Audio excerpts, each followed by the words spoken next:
Seventh standard മാത്സിലെ 9ാമത്തെ ചാപ്റ്ററായ number relations സംഖ്യാബന്ധങ്ങൾ എന്നുള്ള ചാപ്റ്ററാണ് start ചെയ്യുന്നത്. മുമ്പത്തെ ചാപ്റ്ററിൽ നമ്മൾ എന്താണ് പ്രൈം നമ്പേഴ്സ് എന്ന് പഠിച്ചല്ലോ. Prime numbers and composite number. Prime number എന്ന് പറഞ്ഞാൽ എന്താണ്?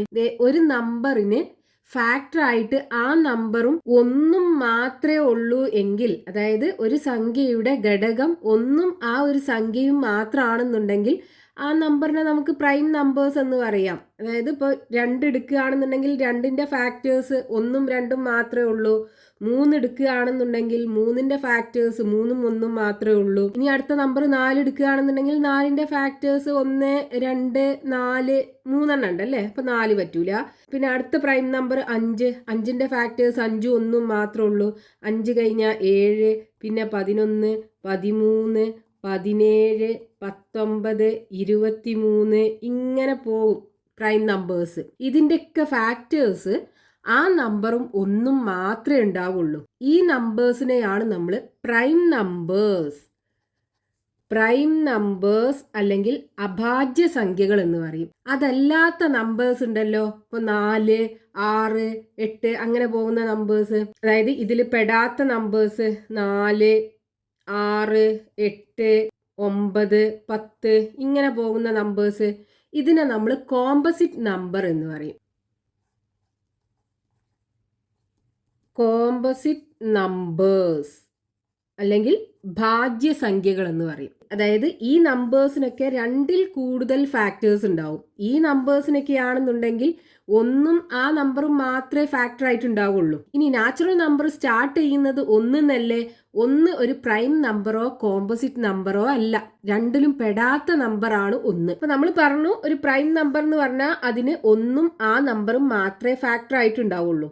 ഇനി നമ്മൾ ഒരു പ്രൈം നമ്പറിന്റെ സെക്കൻഡ് പവർ എടുക്കുകയാണെന്നുണ്ടെങ്കിലോ, ഇപ്പൊ 7 പ്രൈം നമ്പർ അല്ലേ, നമ്മൾ 7ന്റെ സെക്കൻഡ് പവർ എടുത്തു, 7 സ്ക്വയർ. ഈ 7 സ്ക്വയറിന് എത്ര ഫാക്ടർ ഉണ്ടാകും? ഒരു പ്രൈം നമ്പറിന് ഫാക്ടർ 2 ഉണ്ടാവുള്ളൂ. ഇതിനാണെന്നുണ്ടെങ്കിലോ ഇതിന്റെ ഫാക്ടർ ആകൂലേ 1. ഇനി 7ഉം ഇതിന്റെ ഫാക്ടർ ആകൂലേ. അതേപോലെ 7 സ്ക്വയറും ഇതിന്റെ ഫാക്ടർ ആകൂലേ. ഇത് നമ്പേഴ്സ് ആക്കി എഴുതുകയാണെന്നുണ്ടെങ്കിൽ 1ഉം ഇതിന്റെ ഫാക്ടറാണ്, 7ഉം ഇതിന്റെ ഫാക്ടറാണ്. ഈ 7 സ്ക്വയറിനെ നമുക്ക് 49 എന്ന് എഴുതിക്കൂടെ. അതായത് ഈ 7 സ്ക്വയർ എന്ന് പറഞ്ഞാൽ 49 ആണ്. 49ന്റെ ഫാക്ടേഴ്സ് 1, 2, 3 ഫാക്ടേഴ്സ് ഉണ്ട്. ഇനി ഇതിന്റെ തേർഡ് പവർ എടുക്കുകയാണെന്നുണ്ടെങ്കിലോ, ഈ പ്രൈം നമ്പർ 7ന്റെ തേർഡ് പവർ നമ്മൾ എടുക്കുകയാണെന്നുണ്ടെങ്കിൽ ഇതിന്റെ ഫാക്ടേഴ്സ് ആയിരിക്കും 1ഉം 7ഉം 7 സ്ക്വയറും അതേപോലെ 7 ക്യൂബും ഇതിന്റെ ഫാക്ടർ ആയിരിക്കും. അത് നമ്പർ ആക്കി എഴുതുകയാണെന്നുണ്ടെങ്കിൽ ആദ്യത്തത് 1, രണ്ടാമത്തത് 7, മൂന്നാമത്തത് 7 സ്ക്വയർ എന്ന് പറഞ്ഞാൽ 49. ഇനി 7 ക്യൂബ് എന്ന് പറഞ്ഞാൽ 343 വരും. അതായത് 7 ക്യൂബ് എന്ന് പറഞ്ഞാൽ 343. 343ന്റെ ഫാക്ടേഴ്സ് ആണ് ഇത് 4. അപ്പൊ ഇനി നമുക്ക് 7 റേസ്ഡ് ടു 4 ആണെന്നുണ്ടെങ്കിലോ ഇതിന്റെ ഫാക്ടേഴ്സ് എത്ര ഉണ്ടാകും നോക്കൂ.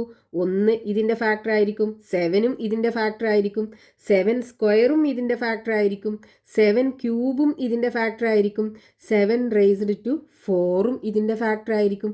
ഇത് വലിയ സംഖ്യ ആവുമല്ലോ. അപ്പൊ നമുക്ക് ഇങ്ങനെ തന്നെ എഴുതിയാൽ മതി, മൾട്ടിപ്ലൈ ചെയ്യണ്ട. ഇനി അടുത്തത് 7 റേസ്ഡ് ടു 5 ആണെന്നുണ്ടെങ്കിലോ അതിന്റെ ഫാക്ടേഴ്സ് ഏതൊക്കെയായിരിക്കും? 1, 7, 7 സ്ക്വയർ, 7 ക്യൂബ്, 7 റേസ്ഡ് ടു 4, അതേപോലെ 7 റേസ്ഡ് ടു 5. ഇവിടെ നോക്കൂ ഫാക്ടർ എത്രണ്ണാ ഉള്ളത്? 3 ഫാക്ടറാണ് ഉള്ളത്. ഇവിടെയാണെന്നുണ്ടെങ്കിൽ 4 ഫാക്ടറാണ് ഉള്ളത്. ഇവിടെയാണെന്നുണ്ടെങ്കിൽ 5 ഫാക്ടേഴ്സാണ് ഉള്ളത്. ഇവിടെ നോക്കൂ 6 ഫാക്ടേഴ്സ് ഉണ്ട്. അപ്പോൾ ഇവിടെ നമുക്ക് കിട്ടിയ ഈ ഫാക്ടേഴ്സിൻ്റെ എണ്ണവും ഇവിടുത്തെ പവർ, അതായത് ഇവിടുത്തെ കൃത്യംഗവും തമ്മിൽ വല്ല ബന്ധമുണ്ടോ നോക്കൂ. ഇവിടെ 2 ആണെന്നുണ്ടെങ്കിൽ എണ്ണം 3, ഇവിടെ 3 ആണെന്നുണ്ടെങ്കിൽ എണ്ണം 4, പവർ 4 ആണെന്നുണ്ടെങ്കിൽ എണ്ണം 5, പവർ 5 ആണെന്നുണ്ടെങ്കിൽ ഫാക്ടേഴ്സ് അല്ലെങ്കിൽ ഘടകങ്ങളുടെ എണ്ണം 6. അപ്പൊ നോക്കൂ, പ്രൈം നമ്പറിന്റെ മുകളിൽ എഴുതുന്ന ഈ നമ്പർ ഒരു n ആണെന്നുണ്ടെങ്കിൽ, അതായത് ഇപ്പൊ നമുക്ക് പ്രൈം നമ്പറിനെ p വെച്ചിട്ട് പറയാം, p റേസ്ഡ് ടു n ആണെന്നുണ്ടെങ്കിൽ ഇതിനകത്തുള്ള number of factors equal to ഇവിടുത്തെ പവർ എത്രയാണോ അതിനേക്കാളും ഒന്ന് കൂടുതലല്ലേ അതിന്റെ ഫാക്ടേഴ്സിന്റെ എണ്ണം. അപ്പൊ ഇവിടെ നോക്കൂ, ഇവിടെ n ആണെന്നുണ്ടെങ്കിൽ n+1 നമ്പർ ഓഫ് ഫാക്ടേഴ്സ് ഉണ്ടായിരിക്കും, n+1 ഘടകങ്ങൾ ഉണ്ടായിരിക്കും. അതായത് the number of factors of A power of any prime number is 1 more than the exponent if p is the prime number and n is the natural number, then the number of factors of p raised to n is n+1. ഏത് അഭാജ്യ സംഖ്യയുടെ കൃതിയുടെയും ഘടകങ്ങളുടെ എണ്ണം കൃത്യംഗത്തെക്കാൾ 1 കൂടുതലാണ്. p ഒരു അഭാജ്യ സംഖ്യയും n ഒരു എണ്ണൽ സംഖ്യയുമാണെങ്കിൽ p raised to n എന്ന സംഖ്യയുടെ ഘടകങ്ങളുടെ എണ്ണം n+1 ആണ്. അപ്പൊ നമ്മൾ കണ്ടു, p എന്ന് പറയുന്നത് ഒരു പ്രൈം നമ്പറും n ഒരു നാച്ചുറൽ നമ്പറും ആണെന്നുണ്ടെങ്കിൽ ഈ p raised to n-ന്റെ നമ്പർ ഓഫ് ഫാക്ടേഴ്സ് ഘടകങ്ങളുടെ എണ്ണം n+1 ആയിരിക്കും. ഇനിയിപ്പോ ഇങ്ങനെയുള്ള രണ്ട് നമ്പേഴ്സിന്റെ പ്രൊഡക്റ്റിന്റെ ഫാക്ടേഴ്സിന്റെ എണ്ണം നമുക്ക് കാണണം. എക്സാമ്പിൾ പറയുകയാണെന്നുണ്ടെങ്കിൽ 5 × 7 5 × 7 മൾട്ടിപ്ലൈ ചെയ്താൽ 35 ആണ് വരിക. ഇതിന്റെ നമ്പർ ഓഫ് ഫാക്ടേഴ്സ് നമുക്ക് കാണണം. ഇതിനെ നമുക്ക് പവർ ആക്കി എഴുതുകയാണെന്നുണ്ടെങ്കിൽ 5 raised to 1 7 raised to 1 എന്ന് എഴുതാലോ. രണ്ട് പ്രൈം നമ്പേഴ്സിന്റെ പവേഴ്സിന്റെ പ്രൊഡക്റ്റ് ആണ്. ഇനി ഇതിന്റെ ഫാക്ടേഴ്സ് ആദ്യം നമുക്ക് എഴുതണം. അപ്പൊ അതിന് നമ്മൾ ചെയ്യേണ്ടത് ഈ 5ന്റെ ഫാക്ടേഴ്സ് ആദ്യം എഴുതുക. 5ന്റെ ഫാക്ടേഴ്സ് 1ഉം 5ഉം. ഇനി 7ന്റെ ഫാക്ടേഴ്സിനകത്ത് 1ഉം 7ഉം ഉണ്ടാകും. അപ്പൊ ഇതില് ഈ 1 ഒഴികെയുള്ള ഫാക്ടേഴ്സ് കൊണ്ടൊക്കെ ഈ ഫാക്ടേഴ്സിനെ മൾട്ടിപ്ലൈ ചെയ്യുക. 1 കൊണ്ട് ഇതിനെ മൾട്ടിപ്ലൈ ചെയ്താൽ ഈ നമ്പേഴ്സ് തന്നെയാണ് കിട്ടുക. അപ്പൊ 1 കൊണ്ട് മൾട്ടിപ്ലൈ ചെയ്യേണ്ട ആവശ്യമില്ല. ബാക്കിയുള്ള ഫാക്ടേഴ്സ്, ബാക്കി ഇവിടെ 7 മാത്രമല്ലേ ഉള്ളൂ. അപ്പൊ 7നെ 1 കൊണ്ട് മൾട്ടിപ്ലൈ ചെയ്താൽ 7 കിട്ടും. അടുത്തത് 7 × 5. അപ്പൊ നോക്കൂ, നമുക്ക് ഇവിടെ ഇതിന്റെ ഫാക്ടേഴ്സ് 4 എണ്ണമാണ് കിട്ടിയത്. അതായത് നമ്പർ ഓഫ് ഫാക്ടേഴ്സ് 4 ആണ്. ഇനി അടുത്തൊരു എക്സാമ്പിൾ നോക്കൂ. 5² × 7 ആണ്. അപ്പൊ രണ്ട് പ്രൈം നമ്പേഴ്സിന്റെ പവേഴ്സിന്റെ പ്രൊഡക്റ്റ് ആണ്. ഇതിനെ നമുക്ക് മൾട്ടിപ്ലൈ ചെയ്താൽ 175 ആണ് കിട്ടുക. ഇതിന് എത്ര ഫാക്ടേഴ്സ് ഉണ്ട് നമുക്ക് കാണണം. അപ്പൊ നമ്മൾ ഇവിടെ ചെയ്ത അതേപോലെ തന്നെ ആദ്യം ഈ 5² ഫാക്ടേഴ്സ് എഴുതുക. 5² ഫാക്ടേഴ്സ് 1 5² ഫാക്ടറാണ്, 5 5² ഫാക്ടറാണ്, 5² 5² ഫാക്ടറാണ്. ഇനി നമ്മൾ എന്ത് ചെയ്യുക, രണ്ടാമത്തെ നമ്പർ 7 അല്ലേ, ഇതിന്റെ ഫാക്ടേഴ്സ് 1ഉം 7ഉം ആണ്. അപ്പോൾ 1 ഒഴികെയുള്ള നമ്പർ 7 മാത്രമേ ഉള്ളൂ. ആ 7 കൊണ്ട് ഈ 3നെ മൾട്ടിപ്ലൈ ചെയ്യാം. അപ്പൊ 7 × 1 7 വരും. 7 × 5 35 ആണ് വരിക. അടുത്തത് 7 × 5². നോക്കൂ, നമുക്ക് ഇവിടെ 6 ഫാക്ടേഴ്സ് കിട്ടിയാലോ. അപ്പൊ ഇതിന്റെ ഫാക്ടേഴ്സിന്റെ എണ്ണം 6 ആണ് ഉണ്ടാകുക. അടുത്തൊരു എക്സാമ്പിൾ നോക്കൂ. 5² × 7². ഇതിനകത്ത് എത്ര ഫാക്ടേഴ്സ് ഉണ്ട് എന്ന് നമുക്ക് കാണണം. അപ്പം നമ്മൾ ഇവിടെ ചെയ്ത അതേപോലെ തന്നെ ആദ്യം 5² ഫാക്ടേഴ്സ് എഴുതുക. 5² ഫാക്ടേഴ്സ് ഏതൊക്കെയാണ്? 1 5² ഫാക്ടറാണ്, 5 5² ഫാക്ടറാണ്, 5² 5² ഫാക്ടറാണ്. ഇനി എന്ത് ചെയ്യുക, ഈ 7² ഫാക്ടേഴ്സ് 7² ഫാക്ടേഴ്സ് 1 7 7². ഇതിനകത്ത് 1 ഒഴികെയുള്ള നമ്പേഴ്സ്, ഇത് രണ്ടിനെയും നമുക്ക് ഈ ഫസ്റ്റ് റോയിൽ കിട്ടിയിട്ടുള്ള ഈ നമ്പേഴ്സ് കൊണ്ട് മൾട്ടിപ്ലൈ ചെയ്യാം. അപ്പോൾ നോക്കൂ, ആദ്യം നമ്മൾ 7 കൊണ്ട് മൾട്ടിപ്ലൈ ചെയ്യുക. അപ്പോൾ 7 × 1 7 വരും. 7 × 5, അടുത്തത് 7 × 5². ഇനി അടുത്ത ഫാക്ടർ 7². 7² കൊണ്ട് ഈ ഫസ്റ്റത്തെ ലൈനിലുള്ള നമ്പേഴ്സിനൊക്കെ മൾട്ടിപ്ലൈ ചെയ്യുക. അപ്പോൾ 7² × 1 7² വരും.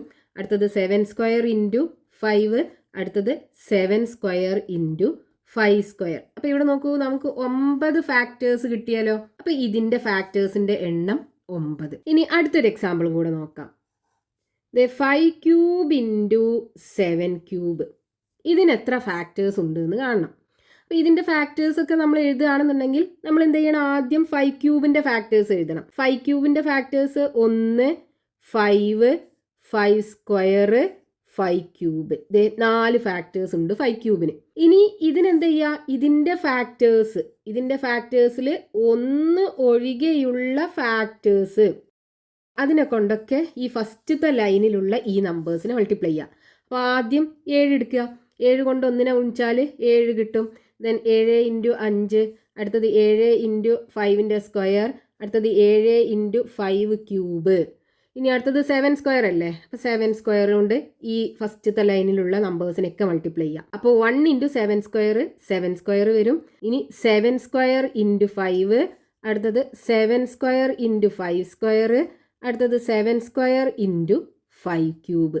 ഇനി അടുത്തത് 7 ക്യൂബാണ്. 7 ക്യൂബ് കൊണ്ട് ദേ ഈ ഫസ്റ്റത്തെ ലൈനിലുള്ള എല്ലാ നമ്പേഴ്സിനെയും മൾട്ടിപ്ലൈ ചെയ്യാം. അപ്പോൾ 1 ഇൻറ്റു 7 ക്യൂബ് 7 ക്യൂബാണ് വരിക. അടുത്തത് 7 ക്യൂബ് ഇൻറ്റു 5, അടുത്തത് 7 ക്യൂബ് ഇൻറ്റു 5 സ്ക്വയർ, അടുത്തത് 7 ക്യൂബ് ഇൻറ്റു 5 ക്യൂബ്. അപ്പോൾ നോക്കൂ, ഇവിടെ നമുക്ക് 4 ഇൻറ്റു 4 16 ഫാക്ടേഴ്സ് കിട്ടി. ഇനി നമുക്ക് ഇതിൻ്റെ ഫാക്ടേഴ്സിൻ്റെ എണ്ണം കണ്ടുപിടിക്കാൻ എന്തെങ്കിലും ഇക്വേഷൻ ഉണ്ടാക്കിയെടുക്കാൻ പറ്റുമോ നോക്കാം. നോക്കൂ, ഇവിടെ ഫസ്റ്റത്തെ കേസിൽ ഈ 5 റേസ്ഡ് ടു 1ൻ്റെ ഫാക്ടേഴ്സ് എത്ര ഉണ്ട്? 1 + 1 അല്ലേ ഉണ്ടാവുക. ദേ p റേസ് ടു n ആണെന്നുണ്ടെങ്കിൽ നമ്പർ ഓഫ് ഫാക്ടേഴ്സ് n + 1 ആണ്. അപ്പോൾ 5 റേസ് ടു 1 ആണ്. അപ്പോൾ ഇതിൻ്റെ ഫാക്ടേഴ്സിൻ്റെ എണ്ണം 1 + 1 2 ഉണ്ടാകും. അതിനെന്ത് ചെയ്യാം, ഈ 7 റേസ് ടു 1ൻ്റെ ഫാക്ടേഴ്സ് ഇതേ 1 + 1 2 ഉണ്ടാകുക. അതായത് 2 ഗുണിക്കണം 2 = 4. ഇവിടെ നമുക്ക് 4 എണ്ണല്ലേ ഇതിൻ്റെ നമ്പർ ഓഫ് ഫാക്ടേഴ്സ് കിട്ടിയത്. ഇനി അടുത്ത എക്സാമ്പിളിനകത്ത് നോക്കൂ, ദേ 5 സ്ക്വയർ ഇതിൻ്റെ നമ്പർ ഓഫ് ഫാക്ടേഴ്സ് എത്രയാണ്? 2 + 1. അടുത്തത് 7ൻ്റെ നമ്പർ ഓഫ് ഫാക്ടേഴ്സ് 1 + 1. അപ്പോൾ ഇനി നോക്കൂ, 3ഉം 2ഉം കൂടെ മൾട്ടിപ്ലൈ ചെയ്താൽ 6 അല്ലേ കിട്ടുക. ഇവിടെ നമുക്ക് നമ്പർ ഓഫ് ഫാക്ടേഴ്സ് 6 അല്ലേ കിട്ടിയത്. ഇനി അടുത്ത എക്സാമ്പിളിനകത്താണെന്നുണ്ടെങ്കിലോ, ദേ 5 സ്ക്വയറിൻ്റെ നമ്പർ ഓഫ് ഫാക്ടേഴ്സ് 2 + 1, 7 സ്ക്വയറിൻ്റെ നമ്പർ ഓഫ് ഫാക്ടേഴ്സ് 2 + 1. ഇനി 2 + 1 3, 3 ഗുണിക്കണം 3 9.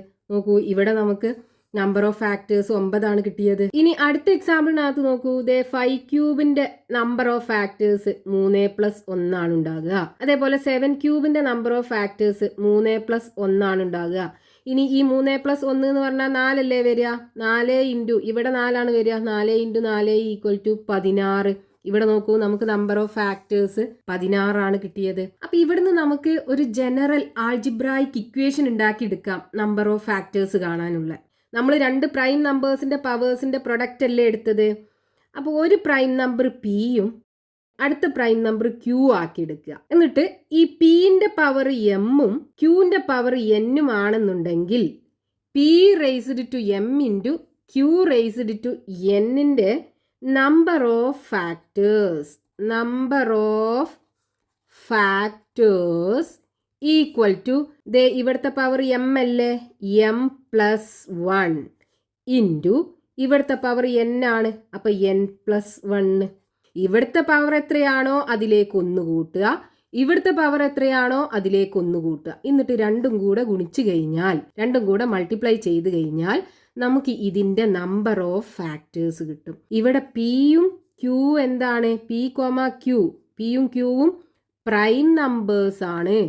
പ്രൈം നമ്പേഴ്സ് അഭാജ്യ സംഖ്യകളാണ്. അതേപോലെ എമ്മും എന്നും നാച്ചുറൽ നമ്പേഴ്സ് ആണ്, എണ്ണൽ സംഖ്യകൾ. അപ്പോൾ ഇവിടെ നമുക്ക് നമ്പർ ഓഫ് ഫാക്ടേഴ്സ് കാണാനൊരു ഇക്വേഷൻ കിട്ടി. ഒരു എക്സാമ്പിൾ നോക്കൂ, 11 റേസ്ഡ് ടു 4 ഇൻറ്റു 7 സ്ക്വയർ. ഇതിൻ്റെ നമ്പർ ഓഫ് ഫാക്ടേഴ്സും നമുക്ക് കാണണം. ആ ഫാക്ടേഴ്സ് എല്ലാം നമുക്ക് എഴുതും വേണം. അപ്പോൾ നോക്കൂ, ഇതിൻ്റെ നമ്പർ ഓഫ് ഫാക്ടേഴ്സ് നമുക്ക് ഈസി ആയിട്ട് കാണാം. ദേ ഇവിടെ 4 അല്ലേ. അപ്പോൾ number of factors equal to ദേ ഇവിടെ 4 അല്ലേ, 4ക്ക് 1 കൂട്ടുക. ഇനി ഇവിടെ 2 അല്ലേ, 2ക്ക് 1 കൂട്ടുക. അപ്പം 4 + 1 5 വരും, ഇൻറ്റു 2 + 1 3 വരും. 3 × 5 15 ഫാക്ടേഴ്സ് ഉണ്ടാവും ഇതിന്. ഇനിയിപ്പോൾ നമുക്ക് ഇതിൻ്റെ ഫാക്ടേഴ്സ് ഒക്കെ എഴുതണം. എന്ത് ചെയ്താൽ മതി? ദേ 11 റേസ്ഡ് ടു 4ൻ്റെ ഫാക്ടേഴ്സ് ആദ്യം എഴുതുക. ഏതൊക്കെ വരും? 1 11 11ൻ്റെ സ്ക്വയർ 11ൻ്റെ ക്യൂബ് 11 റേസ്ഡ് ടു 4ഉം വരും. അതായത് ആദ്യത്തെ നമ്പറിൻ്റെ ഫാക്ടേഴ്സ് ഒക്കെ എഴുതി. ഇനി ഇതിനെന്ത് ചെയ്യുക? രണ്ടാമത്തെ നമ്പറിൻ്റെ ഫാക്ടേഴ്സ് ഏതൊക്കെയാണ്? 1 7 7 സ്ക്വയർ. ഇതിൽ 1 ഒഴികെയുള്ള ഫാക്ടേഴ്സ് ഇത് രണ്ടിനെയും കൊണ്ട് ഇതിനൊക്കെ മൾട്ടിപ്ലൈ ചെയ്യാം. അപ്പോൾ ആദ്യം നമുക്ക് 7 കൊണ്ട് മൾട്ടിപ്ലൈ ചെയ്താൽ ദേ 7 വരും. ഇനി അടുത്തത് 7 × 11, അടുത്തത് 7 × 11 സ്ക്വയർ, അടുത്തത് 7 × 11 ക്യൂബ്, അടുത്തത് 7 × 11 റേസ്ഡ് ടു 4, അടുത്തത് 7 സ്ക്വയർ അല്ലേ. 7 സ്ക്വയർ കൊണ്ട് ദേ ഈ ആദ്യത്തെ ലൈനിലുള്ള എല്ലാ നമ്പേഴ്സിനെയും മൾട്ടിപ്ലൈ ചെയ്യാം. അപ്പോൾ 7 സ്ക്വയർ ഇൻറ്റു 1 7 സ്ക്വയർ വരും. അടുത്തത് 7 സ്ക്വയർ ഇൻറ്റു 11, അടുത്തത് 7 സ്ക്വയർ ഇൻറ്റു 11 സ്ക്വയർ, അടുത്തത് 7 സ്ക്വയർ ഇൻറ്റു 11 ക്യൂബ്, അടുത്തത് 7 സ്ക്വയർ ഇൻറ്റു 11 റേസ്ഡ് ടു 4. നോക്കൂ 3 റോ 5 കോളും ഉണ്ട്. അപ്പോൾ 3 ഇൻറ്റു 5 15 ഫാക്ടേഴ്സ്. എല്ലാ ഫാക്ടേഴ്സും നമ്മൾ എഴുതി. ഇനിയിപ്പോൾ ഇതേ നമുക്ക് 3 പ്രൈം നമ്പേഴ്സിൻ്റെ പവേഴ്സിൻ്റെ പ്രൊഡക്റ്റിനകത്ത് എത്ര ഫാക്ടേഴ്സ് ഉണ്ട് എന്ന് കാണണം. എക്സാമ്പിൾ നോക്കൂ, ദേ 5 ക്യൂബ് ഇൻറ്റു 7 സ്ക്വയർ ഇൻറ്റു 19. ഇതിൻ്റെ ഫാക്ടേഴ്സിൻ്റെ എണ്ണം അല്ലെങ്കിൽ ഘടകങ്ങളുടെ എണ്ണം കാണണം. അപ്പോൾ ഇവിടെ നമുക്കിത് ഇതും ഒരു പ്രൈം നമ്പറിൻ്റെ പവറാണ്, ഇവിടെയും പ്രൈം നമ്പറിൻ്റെ പവറാണ്, ഇവിടെയും പ്രൈം നമ്പറിൻ്റെ പവറാണ്. 19 റേസ്ഡ് ടു 1 ആണ്. അപ്പോൾ നമ്മൾ മുമ്പ് ചെയ്ത അതേപോലെ തന്നെ ആദ്യം എന്ത് ചെയ്യുക, ആദ്യത്തെ നമ്പർ 5 ക്യൂബിൻ്റെ ഫാക്ടേഴ്സ് ഏതൊക്കെയാണ്? 1 5 5 സ്ക്വയർ 5 ക്യൂബ് 4 ഫാക്ടേഴ്സ് ഉണ്ടാകും. ഇനി 7 സ്ക്വയറിൻ്റെ ഫാക്ടേഴ്സ് ഒന്നൊഴികെ 1 7 7 സ്ക്വയർ ആണ് ഉണ്ടാകുക. അതിൽ 1 വേണ്ട, 1 ഒഴികെയുള്ള നമ്പേഴ്സ് 7ഉം 7 സ്ക്വയർ കൊണ്ടും ഇത് 4നെയും മൾട്ടിപ്ലൈ ചെയ്യുക. അപ്പോൾ നമ്മൾ 7 കൊണ്ട് മൾട്ടിപ്ലൈ ചെയ്യുകയാണെന്നുണ്ടെങ്കിൽ 7 ഇൻറ്റു 1 7 വരും. ഇനി അടുത്തത് 7 ഇൻറ്റു 5, അടുത്തത് 7 ഇൻറ്റു 5 സ്ക്വയർ, അടുത്തത് 7 ഇൻറ്റു 5 ക്യൂബ്. ഇനി 7 സ്ക്വയർ കൊണ്ട് മൾട്ടിപ്ലൈ ചെയ്യുമ്പോൾ 1 ഇൻറ്റു 7 സ്ക്വയർ 7 സ്ക്വയർ വരും. അടുത്തത് 7 സ്ക്വയർ ഇൻറ്റു 5, അടുത്തത് 7 സ്ക്വയർ ഇൻറ്റു 5 സ്ക്വയർ, അടുത്തത് 7 സ്ക്വയർ ഇൻറ്റു 5 ക്യൂബ്. ഇപ്പോൾ ഇവിടെ നമുക്ക് എത്ര ഫാക്ടേഴ്സ് കിട്ടി? 4 ഗുണിക്കണം 3 12 ഫാക്ടേഴ്സ് കിട്ടി. ഇനി നമുക്ക് എന്ത് ചെയ്യണം? ഈ ഫാക്ടേഴ്സിനൊക്കെ ഈ 19ൻ്റെ ഫാക്ടേഴ്സ് ഒന്നൊഴികെയുള്ള ഫാക്ടേഴ്സ്, ഇവിടെ 1 1ഉം 19ഉം ആണ് ഇതിൻ്റെ ഫാക്ടേഴ്സ് ഉണ്ടാകുക. അപ്പോൾ 1 വേണ്ട, 19 കൊണ്ട് ഈ ഫാക്ടേഴ്സിനൊക്കെ നമ്മൾ മൾട്ടിപ്ലൈ ചെയ്യണം. അപ്പോൾ നമുക്ക് എത്ര എണ്ണം ഉണ്ടാകും? ഇതിലുള്ള ഓരോന്നിനെയും 19 കൊണ്ട് മൾട്ടിപ്ലൈ ചെയ്യുമ്പോൾ വീണ്ടും 12 എണ്ണം ഉണ്ടാവൂലേ? അപ്പോൾ 12 ഇൻറ്റു 2 ഈക്വൽ ടു 24 ഫാക്ടേഴ്സ് ഉണ്ടാകും. ഇതിൻ്റെ നമ്പർ ഓഫ് ഫാക്ടേഴ്സ് 24 ഘടകങ്ങൾ ഉണ്ടാവും. ഇനിയിപ്പോൾ ഇതേപോലെ നമുക്ക് 5 cube into 7 square into 19 square ആണെന്നുണ്ടെങ്കിലോ നോക്കൂ, 5 ക്യൂബ് ഇൻറ്റു 7 സ്ക്വയർ ഇത്രയും ഫാക്ടേഴ്സ് ഉണ്ടാകൂലേ? നമ്മൾ ഇത്രയും പാർട്ടിൻ്റെ ഫാക്ടേഴ്സ് ആണ് ഇപ്പോൾ ഇവിടെ എഴുതിയത്. എന്നിട്ട് അതിനെ 19ൻ്റെ ഫാക്ടേഴ്സിനെ കൊണ്ട് മൾട്ടിപ്ലൈ ചെയ്യുമ്പോഴാണ് നമുക്കിവിടെ 24 കിട്ടിയത്. അതേപോലെ നോക്കൂ, 5 ക്യൂബ് ഇൻറ്റു 7 സ്ക്വയർ ഇതിൻ്റെ ഫാക്ടേഴ്സിൻ്റെ എണ്ണം എത്ര ഉണ്ടാകും? 12 എണ്ണം ഉണ്ടാകും. ഇനി 19 സ്ക്വയറിൻ്റെ ഫാക്ടേഴ്സ് ഏതൊക്കെയാണ്? 1 19 19 സ്ക്വയർ. അതിൽ 1 വേണ്ട, ഈ 19ഉം 19 സ്ക്വയറും ഇത് രണ്ടിനെ കൊണ്ട് നമുക്ക് മൾട്ടിപ്ലൈ ചെയ്യണ്ടേ? അപ്പോൾ നോക്കൂ, 19 കൊണ്ട് മൾട്ടിപ്ലൈ ചെയ്യുമ്പോൾ വീണ്ടും നമുക്ക് 12 എണ്ണം കിട്ടും, 12 ഫാക്ടേഴ്സ് കിട്ടും. ഇനി 19 സ്ക്വയർ കൊണ്ട് ഇതിനെ മൊത്തം മൾട്ടിപ്ലൈ ചെയ്യുമ്പോൾ വീണ്ടും നമുക്ക് 12 ഫാക്ടേഴ്സ് കിട്ടും. അപ്പോൾ ഇതിൻ്റെ ഫാക്ടേഴ്സിൻ്റെ എണ്ണം എത്ര ഉണ്ടാകും? 3 ഇൻറ്റു 12 ഈക്വൽ ടു 36 ഫാക്ടേഴ്സ് ഉണ്ടാകും. ഇവിടെ നോക്കൂ, 5 റേസ്ഡ് ടു 3 ആണുള്ളത്. അപ്പോൾ ഇതിൻ്റെ ഫാക്ടേഴ്സിൻ്റെ എണ്ണം 3 + 1 4 ഉണ്ടാകും. 7 സ്ക്വയറിൻ്റെ ഫാക്ടേഴ്സിൻ്റെ എണ്ണം 2 + 1 3 ഉണ്ടാകും. ഇവിടെ 19ൻ്റെ ഫാക്ടേഴ്സിൻ്റെ എണ്ണം 1 + 1 2 ഉണ്ടാകും. ഇനി ഇതെല്ലാം കൂടെ ഗുണിച്ച് നോക്കൂ, 4 ഗുണിക്കണം 3 ഗുണിക്കണം 2 3 4 12 12 ഗുണിക്കണം 2 24 ഫാക്ടേഴ്സ് അല്ലേ നമുക്ക് കിട്ടിയത്. അതേപോലെ ഇനി ഇവിടെ നോക്കൂ, ഇവിടെ എത്ര ഫാക്ടേഴ്സ് ഉണ്ട്? 3 + 1. ഇനി 7 സ്ക്വയറിൻ്റെ ഫാക്ടേഴ്സ് ആണെന്നുണ്ടെങ്കിലോ 2 + 1. ഇനി 19 സ്ക്വയറിൻ്റെ ഫാക്ടേഴ്സ് ആണെന്നുണ്ടെങ്കിലോ 2 + 1. അപ്പോൾ നോക്കൂ, ഇവിടെ 4 ഗുണിക്കണം 3 ഗുണിക്കണം 3 വരും. 3 ഗുണിക്കണം 4 12 വരും. 12 ഗുണിക്കണം 3 36 ഫാക്ടേഴ്സ്. അപ്പോൾ ഇവിടെ നമുക്ക് നമ്പർ ഓഫ് ഫാക്ടേഴ്സ് കാണാൻ എന്ത് ചെയ്യുക? ഇതിലുള്ള ഓരോന്നിനും എത്ര ഫാക്ടേഴ്സ് ഉണ്ട് നോക്കുക. എന്നിട്ട് അതെല്ലാം കൂടെ അങ്ങോട്ട് ഗുണിച്ചാൽ മതി, നമുക്ക് അതിൻ്റെ നമ്പർ ഓഫ് ഫാക്ടേഴ്സ് കിട്ടും. ഇനി നമുക്ക് പേജ് നമ്പർ 131 കൊടുത്തിട്ടുള്ള ക്വസ്റ്റ്യൻസ് നെക്സ്റ്റ് പാർട്ടിൽ എക്സ്പ്ലെയിൻ ചെയ്യാം.